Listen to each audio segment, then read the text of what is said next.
Bang Ridwan itu mendongeng selalu meminta audiens untuk beberapa audiens untuk hadir di depan jadi tokoh dongeng. Ya. Hiduplah dua orang perempuan yang suaminya satu orang.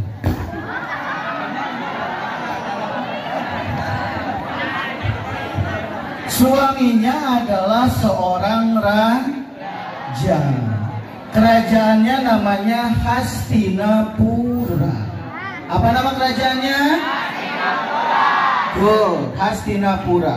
Nama rajanya adalah, coba kalian kita lihat ya. Masih ingat gak? Hah?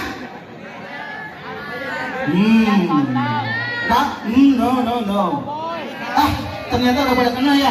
Nama rajanya adalah Pandu Dewanata.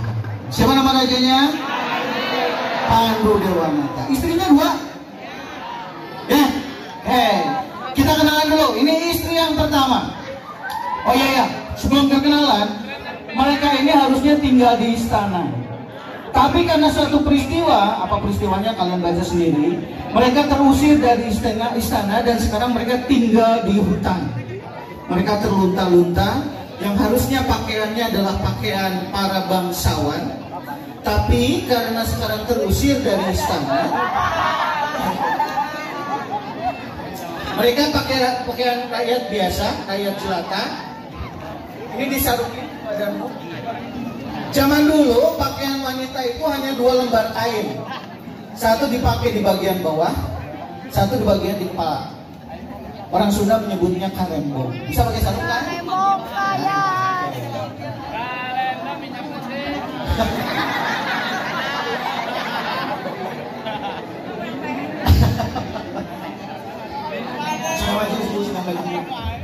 Nah, sengaja ini kainnya sobek-sobek karena mereka sekarang jadi rakyat jelata.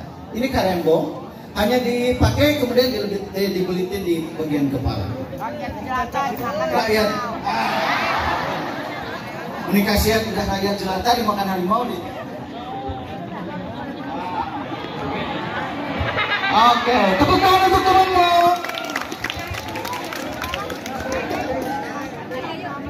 Disakuin aja dulu. Kita kenalan, ya. Siapakah tokoh-tokoh kedua istri dari siapa? Pandu Dewanata. Nama rajanya, kerajaannya apa, Boy? Kerajaannya Hastinapura. Good. Sini. Begitu dia bilang hai, kalian jawab halo ya. Hai semuanya. Jangan melotot ke aku, saya lihatnya. Namaku Dewi Kunti. Siapa namanya? Dewi Kunti. Dewi Kunti adalah istri pertama dari Pandu Dewanata. Dan lahirlah. Dan ini istri yang kedua. Halo teman-teman.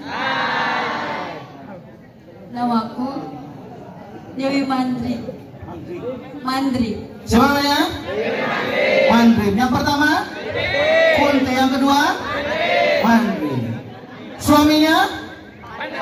Pandu Dewanata. Nah, sedihnya sudah terusir dari istana, tinggal di hutan, dan mereka berdua sekarang dalam keadaan hamil. Tapi sedihnya lagi saat mereka sedang hamil, suaminya meninggal. Pandu Dewanata keburu meninggal. Padahal mereka berdua dalam keadaan hamil. Dan di tengah hutan, saat hamil di tengah hutan, lahirlah anak pertama dari Pandu Dewanata, dari istrinya yang pertama. Anak laki-laki kelas 9. Jangan nunjuk, nggak nunjuk. Oke.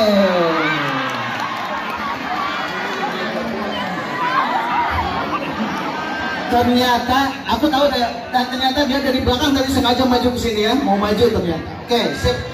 Siapa namanya? Siti. Mustafa.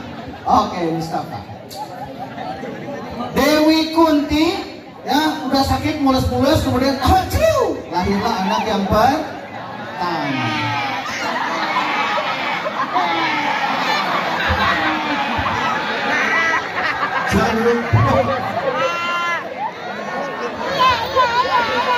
Itu mendalami perang. Tadi namanya sudah disebutkan sama seseorang di sini. Siapa anak yang pertama? Apa dia dengan anaknya sendiri? Anak yang pertama adalah Yudhistira. Yudhistira ini terkenal selama hidupnya hanya sekali dia berbohong. Dan bohong itu pun dilakukan untuk menyelamatkan nyawa seseorang. No, bukan anaknya. Siapa yang dia selamatkan? Kalian cari sendiri. Ini buku dong.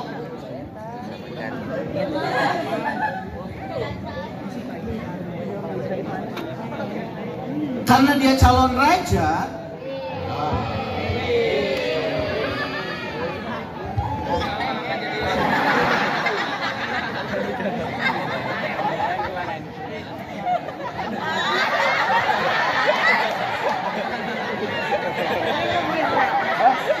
bukan habis.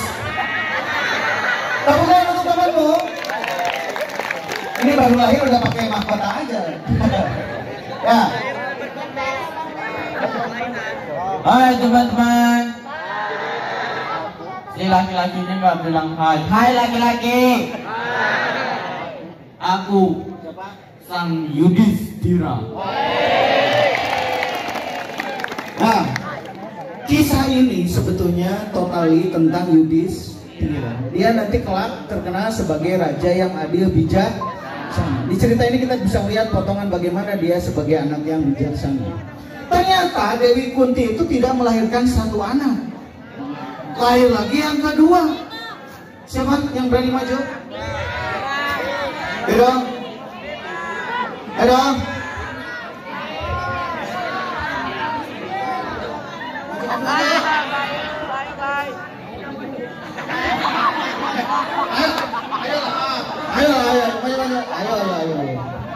Ayo. Oke. Tepuk tangan untuk temanmu. Lahirlah anak yang kedua yang sosoknya tinggi besar. Kan makanya aku pilih sosok yang seperti ini. Siapa anak yang kedua? Betul, anak yang kedua Bima. Dia kelak setelah dewasa badannya hampir 2 kali tinggi badan manusia biasa. Ya, orang lain mah makannya baru sepiring, dia udah 5 piring. Orang baru sesuap, dia udah 3 uap. Ya. Nah saat lahir, saat Dewi Kunti lahir anak yang kedua, si bayinya ini diselimuti sama kayak kulit ari. Ya, hewan apa yang lahir dengan kulit ari? Kucing? Enggak. Hah? Rusa? Nah si kulit ari ini nggak bisa disobek pakai pisau, pakai pedang, pakai silet, gagal. Sampai suatu hari si anak ini lagi dijemur sama Dewi Kunti di tengah hutan, tiba-tiba lewat segerombolan gajah. Dan gajah itulah yang merobek kulit arinya Bima ini. Dan gajah itu sebetulnya bernama Bima, maka dia kemudian diberi nama Bima. Ciri khas Bima adalah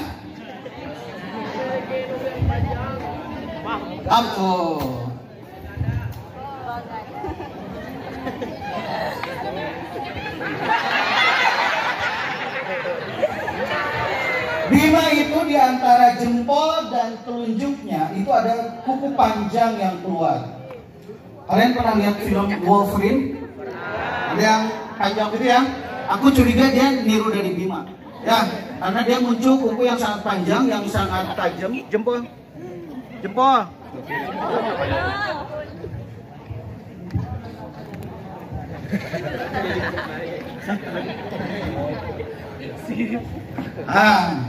Jadi si kukunya ini jadi salah satu senjata yang namanya pancanaka.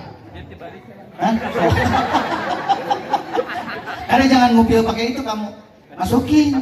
Oke. Dan salah satu senjata yang lain adalah gada. Ya, gadanya namanya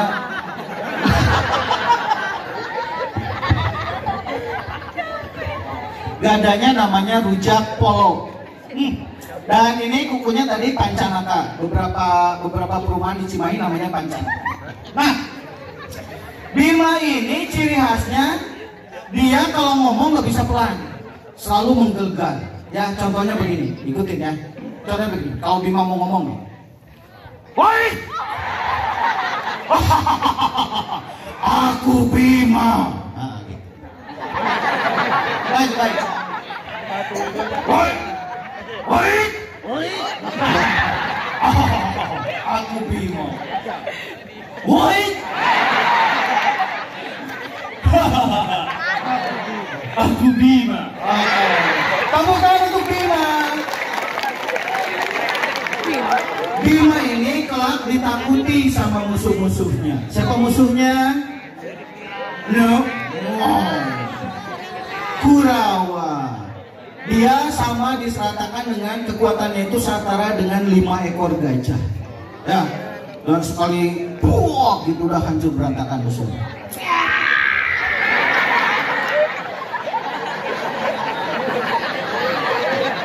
Ini Yudhistira-nya kesurupan. Tenang. Yudhistira itu karakter Yudhistira itu kalem, tenang gitu. Jangan kamu diinjek penyet. Ternyata Dewi Kunti itu anaknya 3. Ya, 1 orang lagi laki-laki. Kelas berapa? Kelas 9, kelas 8. Kelas 8. Ayo. Maju aja. Ayo. Itu kabur pasti ke belakang. Ya kan? Bagus. Kelas 8 siapa berani? Ayo dong. Anak Indonesia mah harus berani. Nggak nunjuk. Maju. Sok maju. Ayo. Oke. Beranilah. Supaya kalian dapat kesempatan. Oke. Siapa anak yang ketiga? Arjuna. Sosok paling ganteng sedunia.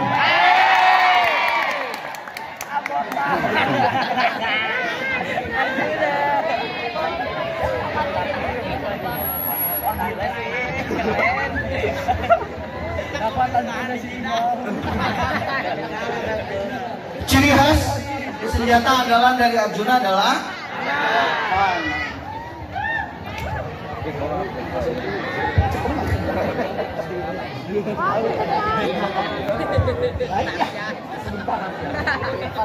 Oke.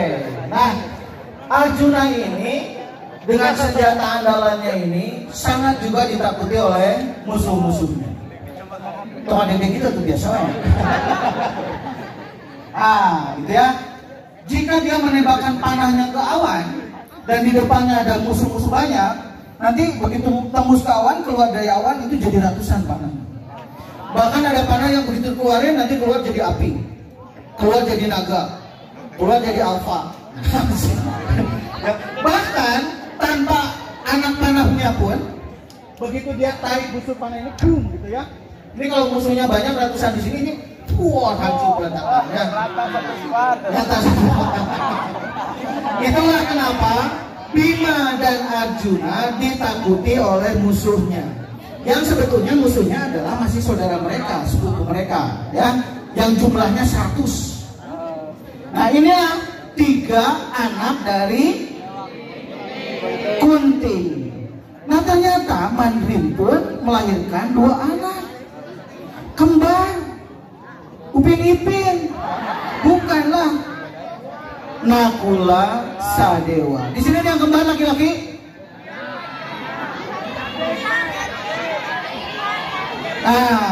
Kelas berapa lagi? Mana yang kembar siapa lagi? Riha, Rifki, kelas 8, silakan maju ke depan. Maju dong, ayolah. Maju, sip. Yang kembar 2 masuk. Sini Pak, maju. Majulah. Ayo. Ayo dong, buan selain sudah cepat. Ayo maju. Oke, tepuk tangan untuk temanmu. ini kembar. Sini. Sini, Wai. Sini.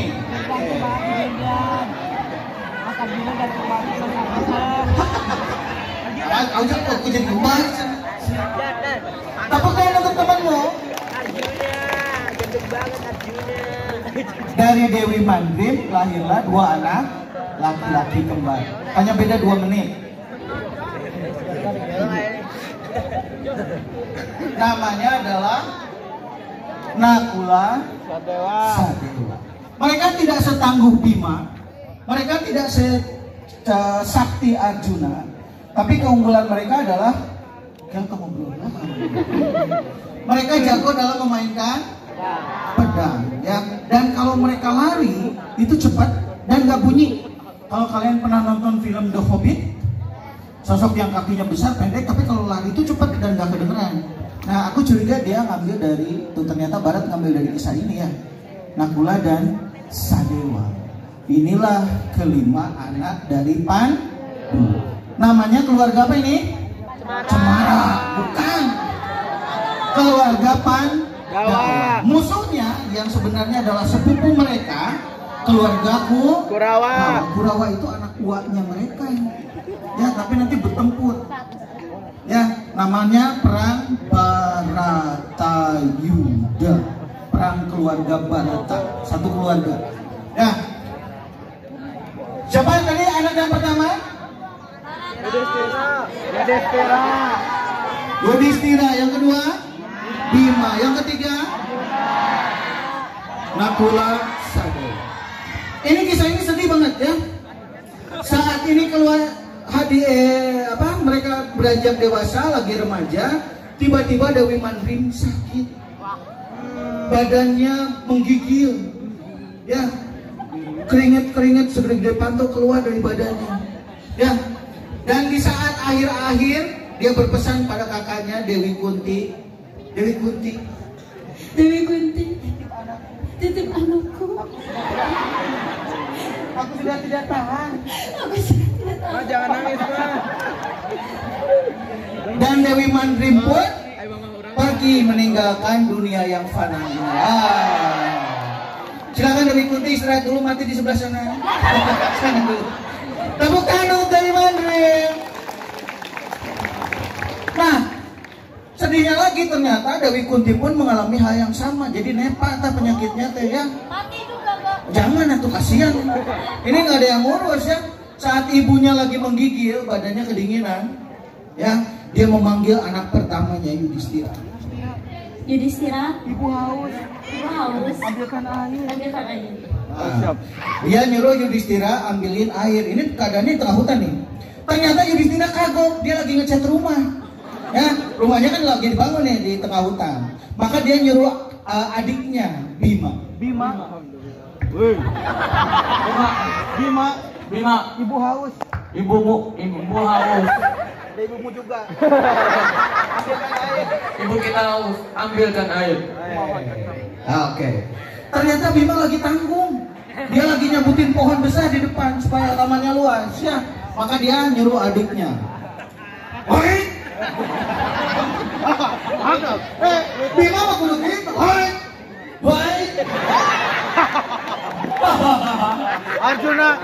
Arjuna, ibu haus. Ambilkan air. Ternyata Arjuna kagok lagi berburu kelinci. Ya, dia nyuruh Nakula. Ibu haus. Ambilkan air. Apa? Konsentrasi. Ayah, ambilin air. Jumroh, Nakula kagok lagi bobat rumput di depan. Nah, kata Nakula, Sadewa.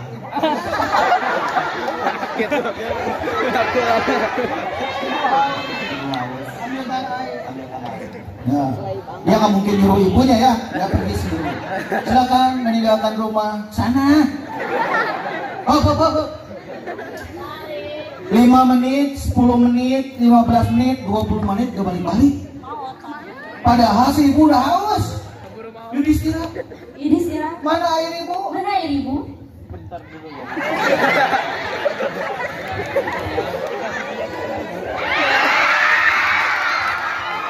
jangan lama-lama.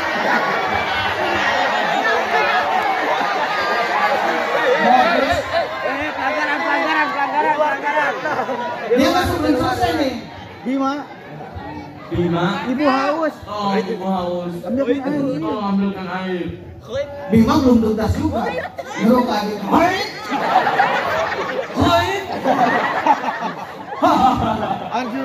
Arjuna, Ibu haus. ambilkan air. Ambilkan air. Nakula, ibu haus. Ambilkan air. Ambilkan air. Nakula pergi meninggalkan rumah. 5, 10, 15 menit, 20 saat balik-balik. Kemana ini yang si kembar ini? Kata ibunya dengan suara yang hampir habis. Yudhistira, mana airnya? Bisa megang-megang.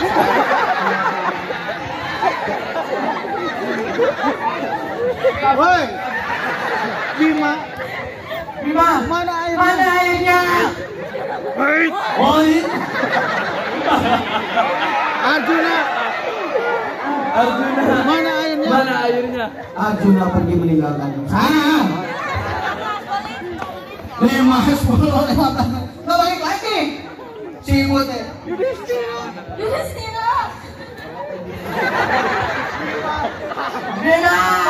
Mana airnya? Wait, Woi, udah pergi sana kan? Baik.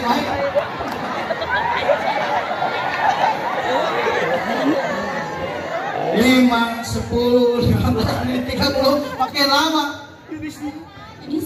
ibu sudah nggak kuat. Ibu sudah nggak kuat.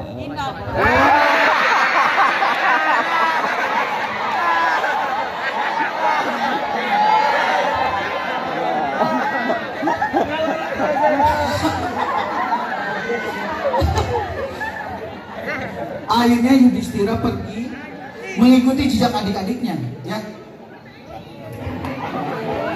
Sini kamu. Ternyata setelah 10 menit berjalan, 15 menit berjalan, ketemulah sebuah telaga. Kalian tahu apa telaga? Dia lebih kecil dari danau, ya. Danau kecil. Nah, dia juga haus sebetulnya. Dia mau membungkuk, mau ngambil air.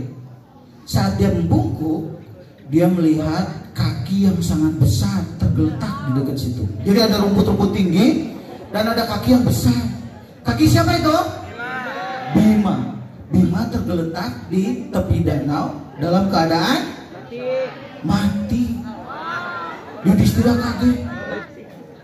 Tidak jauh dari Bima ditemukan Arjuna, sama tergeletak dalam keadaan mati. Tidak jauh dari mereka tergeletak dua sosok kembar, yaitu Nakula dan Sadewa. Sedihlah Yudhistira. Kata Yudhistira, siapa yang mau begini? Oh, daftar sinetron sana. Saudaraku, mereka. Ayo kita pulang. Siapa yang melakukan ini? Siapa?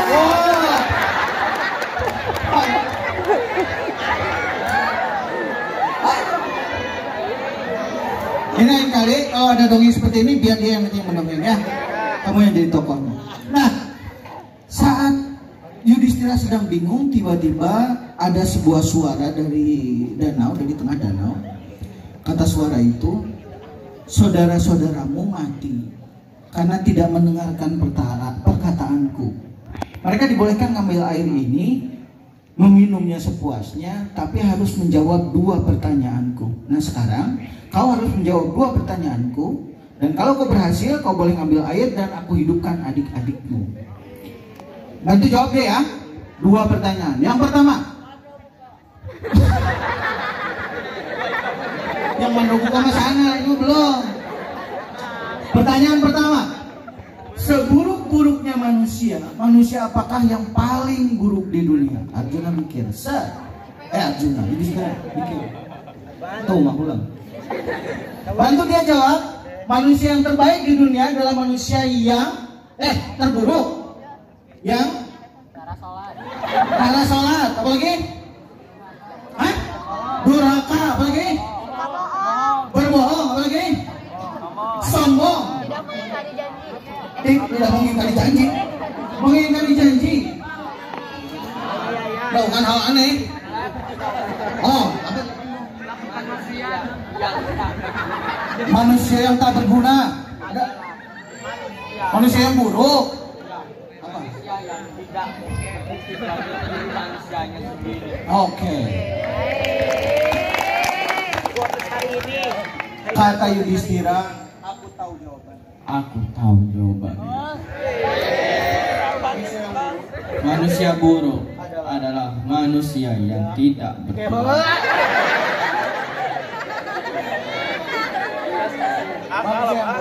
Manusia yang buruk adalah yang menyanyiakan waktu. Apa katanya? Manusia seburuk-buruknya manusia adalah manusia yang menyanyiakan waktu. 1 menit yang lalu bisa balik lagi? 5 menit yang lalu bisa balik lagi? Waktu yang terlewat sudah gak akan balik lagi. Saat kita melewatinya dengan perbuatan buruk, tamatlah sudah. Jadi manfaatkan baik sebaik-baiknya waktu kita. Kata dia, manusia yang buruk adalah yang menyia-nyiakan waktu. Kata suara itu, bagus. Jawabanmu keren banget. Tapi baru satu nih. Satu lagi kebalikannya. Manusia apakah yang paling baik di dunia? Kalau tadi yang buruk, ya? Yang tidak menyia-nyiakan waktu, yang tidak kreatif. No. Manusia yang Arjuna, jawabanmu apa? Manusia yang baik apa? Ceritanya dirupin. Bebas semua. yang taat pada orang tua. Yang taat pada orang tua.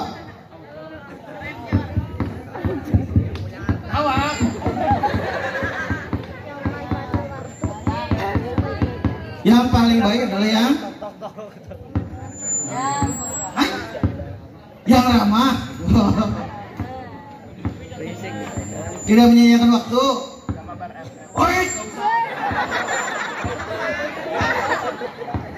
Sholat tepat waktu. Sholat tepat.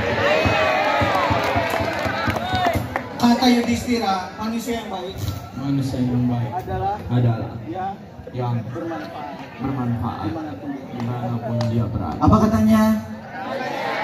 Manusia yang baik adalah yang bermanfaat bagi sesama, bagi lingkungannya, dimanapun dia berada. Jawabannya TOPBGT.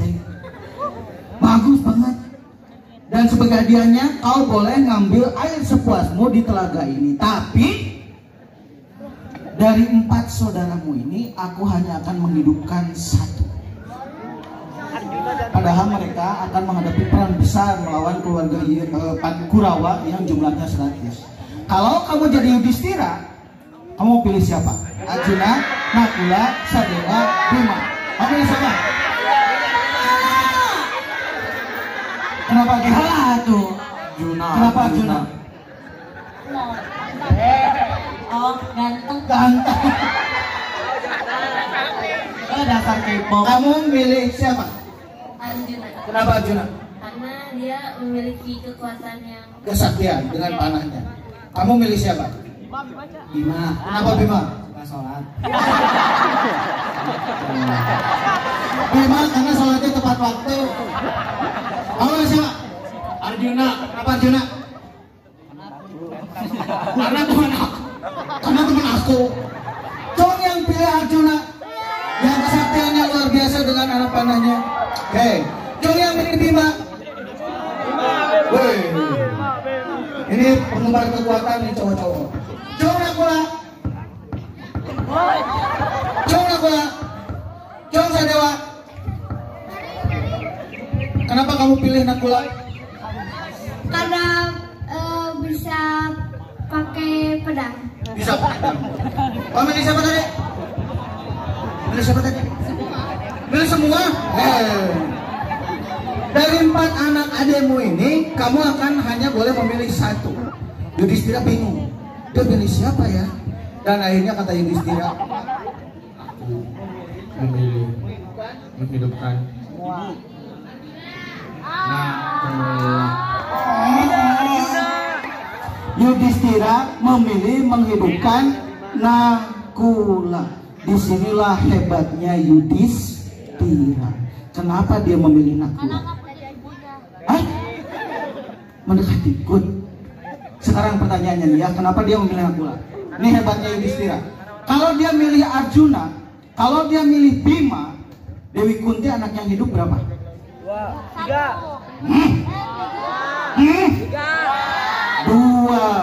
Dewi Mandrim yang sudah nggak ada anak yang hidup berapa?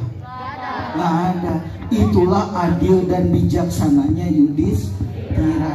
Ternyata adil dan bijaksana itu sulit.